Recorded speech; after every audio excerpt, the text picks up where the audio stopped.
Jujutsu Kaisen chapter 252 आ चुका है और इस चैप्टर को रीड करने के बाद अब मुझे नहीं लगता कि सुकना को कोई डिफीट भी कर सकता है। अब तुम लोग पूछोगे कि ऐसा क्यों? ऐसा इसलिए क्योंकि सुकना अभी भी ऑल आउट नहीं गया है। सुकना ने पहले गोजो से फाइट की, फिर काशिमो से, इसके बाद हिगुरोमा और अभी उसने यूटा को भी निपटा दिया है। और इन सब से फाइट करने के बाद भी सुकना को ऐसा नहीं लगता कि उसे ऑल आउट जाना चाहिए, because this simply doesn't worth it. और बात रही माकी की, तो उसने सुकना के सीने में तलवार घुसा तो दी थी, बट वो अभी भी बिल्कुल ठीक है।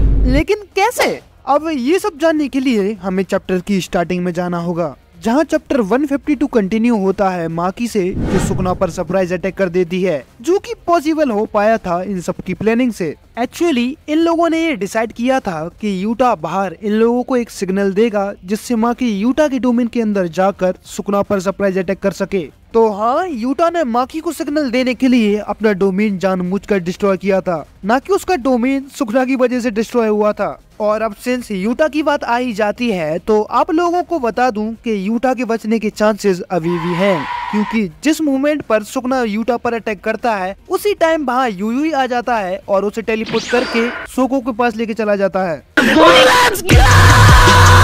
और अब बात रही यूजी की, तो उसकी भी हालत कुछ ठीक नहीं है। यूजी ने सुकना के कुछ ऐसे अटैक्स को झेले हैं जो उसे जान से मार सकते थे, but thanks to his reverse cut technique, जिसका यूज करके वो अपने आप को हील कर लेता है और बच जाता है। लेकिन सिंस यूजी को रिवर्स कट टेक्निक सीखे हुए अभी सिर्फ 1 ही महीना हुआ है, इसलिए वो उसे परफेक्टली यूज नहीं कर पा रहा। यूजी को ये नहीं पता कि उसकी बॉडी का ऐसा कौन सा पार्ट है जो कि डैमेज है, जिसकी वजह से वो अपने आप को पूरी तरह से हील नहीं कर सकता। लेकिन उसी मोमेंट पर चोजो वहाँ आ जाता है और यूजी की हेल्प करता है। चोजो यूजी को बोलता है कि वो अपने ब्लड को अपनी पूरी बॉडी में स्प्रेड कर दे, ताकि यूजी ये पता कर पाए कि उसकी बॉडी का ऐसा कौन सा पार्ट है जिसे उसे हील करना है। और इधर दूसरी तरफ माकी और सुकना के बीच फाइट स्टार्ट हो जाती है, जहां माकी सुकना को अपनी स्प्लिट सोल कटाना से डैमेज करने की कोशिश करती है, लेकिन सुकना उसकी शॉट को एक हाथ से ही पकड़ लेता है। लेकिन माकी भी अपनी शॉट से एक मोमेंटम क्रिएट करती है, जिससे सुकना दूर जा गिरता है। जिसके बाद सुकना भी अपने वर्ल्ड कटिंग स्लैश का यूज करता है, लेकिन माकी उसे डॉज कर देती है। माकी ऐसा इसलिए कर पाती है क्योंकि उस पर हेवनली रिस्ट्रिक्शन लगा हुआ है, जिससे उसकी स्ट्रेंथ और स्पीड दोनों इंक्रीज हो जाते हैं, और उसके साथ साथ उसके सेंसेस भी बहुत ज्यादा स्ट्रॉन्ग हो जाते हैं, जिससे वो सुकना के वर्ल्ड कटिंग स्लैशेस को आते हुए देख पा रही थी। और इसी तरह माकी ने सुकना के अटैक को डॉज किया। यहाँ तक कि सुकना माकी को महारागा से कंपेयर करता है, क्योंकि माकी दूसरे सोसरस के मुकाबले सुकना की कश टेक्निक को बेहतर तरीके से देख सकती है, विच इंक्लूड्स इवन गोजो।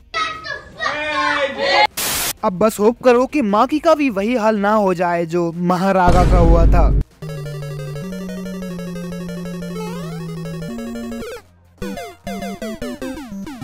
और बात रही सुकना की कि आखिर उसने माकी की सरप्राइज अटैक को सरवाइव कैसे किया, तो सुकना यहाँ पर अपनी कर्स्ड एनर्जी का यूज कर रहा है to forcefully beat his heart while healing himself at the same time. और ये बात माकी और सब लोगों को पता है, क्योंकि मैगमी ने पहले ही सारे लोगों को इस बारे में बता दिया था। इसके बाद चैप्टर में हम आगे उराइमे और हकारी को देखते हैं, जहां उराइमे ये रिवील करती है कि सुकना ने अभी भी अपनी फुल पावर का यूज नहीं किया है। यहाँ तक कि गोजो के बाद अभी तक उसे कोई भी एक अच्छी फाइट नहीं दे पा रहा है, जिसकी वजह से उसे ऑल आउट जाने की कोई जरूरत ही नहीं है। यानी कि गोजो ने जो आफ्टर लाइफ में बोला था वो असल में सच था। Hey, how about a little less questions and a little more shut the hell up? अब इस पॉइंट के बाद मुझे नहीं लगता कि सुकना को कोई डिफीट कर सकता है, तो शायद मर्जर तो होना ही है, क्योंकि मर्जर के बाद जो भी विंग क्रिएट होगा शायद वही सुकना को एक तगड़ी फाइट दे सकता है।